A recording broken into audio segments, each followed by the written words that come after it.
Night ఇంటికి రాలేదేంటి miss అమ్మా? డాడ్ ఎక్కడ మిస్ అమ్మా? నీతో రాలేదా?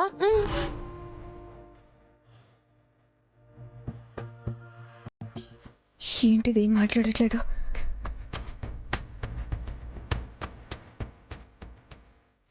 పిల్లలు అడుగుతున్నారు కదా బావి, నైట్ అంతా ఎక్కడున్నారు, ఏం చేశారు, అమర్ ఎక్కడా?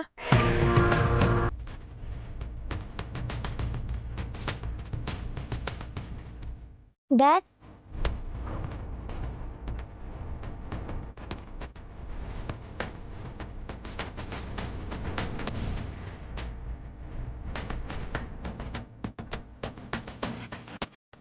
నైట్ మీరు ఎందుకు రాలేదు డాడ్?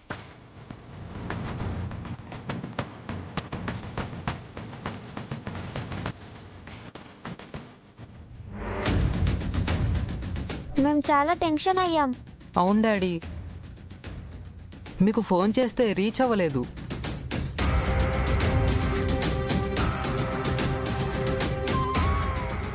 అమ్మర్ కూడా ఏం మాట్లాడట్లేదండి. నైట్ ఏం జరిగింది? ఏమైంది డాడ్? ఎందుకు సైలెంట్ గా ఉన్నారు?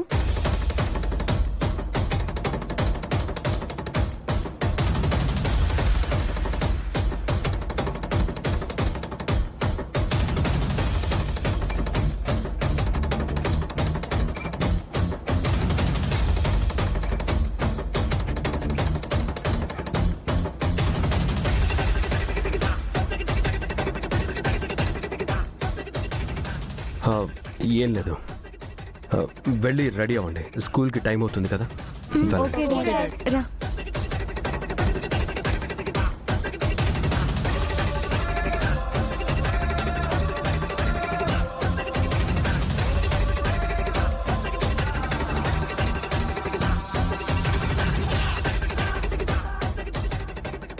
Something is wrong. నైట్ వీళ్ళిద్దరి మధ్య ఏదో జరగకూడదు జరిగింది, అందుకే అలా ఉన్నట్టున్నారు.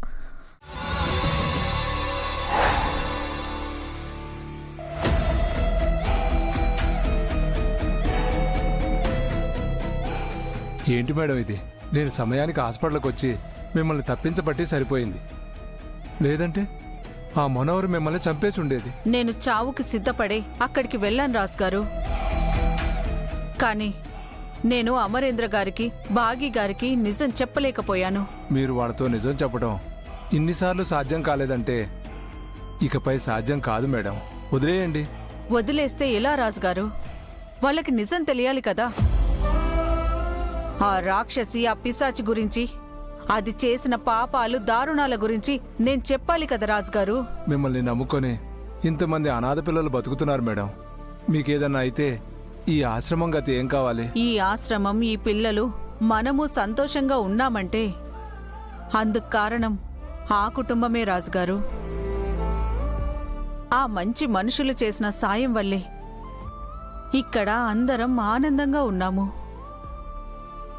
నందనవనం లాంటి ఆ ఇంట్లోకి ఒక చీడ పురుగు చేరింది. అమాయకంగా నమ్మిన అరుంధతిని పొట్టన పెట్టుకుంది. అభం శుభం ఎరుగని ఆ పసిపాప ప్రాణాలు తీయాలనుకుంది. ఆ దయ్యం అక్కడే ఉంటే ఇంకెందరిని బలి తీసుకుంటుందో. నాకేమైనా అయితే ఈ ఆశ్రమాన్ని చూసుకోవడానికి మీరున్నారు రాజుగారు. కానీ ఆ కుటుంబానికి ఏమైనా అయితే ఇలాంటి ఆశ్రమాలకు ఆశ్రయమే లేకుండా పోతుంది. అందుకే నా ప్రాణం పోయినా సరే వాళ్ళకి నిజం చెప్తాను. సరే మేడం, ఒక పని చేద్దాం. మీరు ఇక్కడే ఉండండి, నేను ఆ ఇంటికి వెళ్ళి అమరేంద్ర గారినో బాగి గారినో ఇక్కడికి తీసుకొస్తాను. వాళ్ళని ఇక్కడికి తీసుకొస్తారా? బాగోదేమో రాజుగారు. మీరు బయటికి వెళితే ప్రమాదం మేడం. అంతేకాకుండా ఈ ఆశ్రమంలో పెరిగిన ఆ మనోహరి గురించి ఆ ఒక్కరికి నిజం తెలియడం మంచిది. ఒప్పుకోండి మేడం. సరే రాజుగారు, కానీ జాగ్రత్త. మీరు నా మనిషని మనోహరికి తెలుసు. తను మిమ్మల్ని చూసినా పసిగట్టేస్తుంది. తన కంట పడకుండా జాగ్రత్తగా వెళ్ళిరండి. సరే మేడం.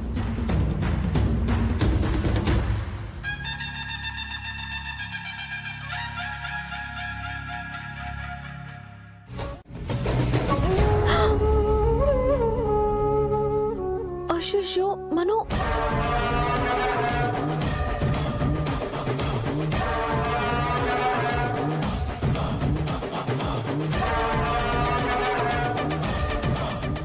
నాకు ఆ అమ్మాయి నచ్చింది.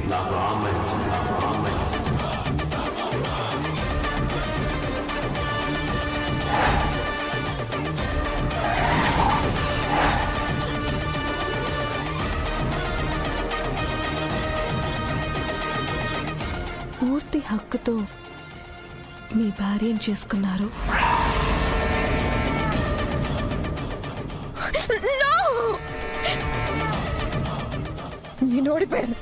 నేను ఓడిపోయాను.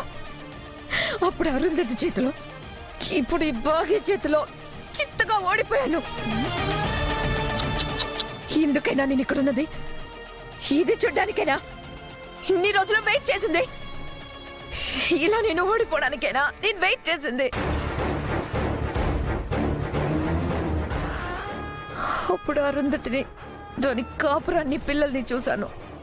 ఇప్పుడు భాగ్య కాపురాన్ని, అది కనబోయే పిల్లల్ని చూడాలా? దీనికన్నా చచ్చి నరకానికి వెళ్తే మంచిది. వెళ్ళు మనో, వెళ్ళు. నువ్వు నరకానికి పోతావు.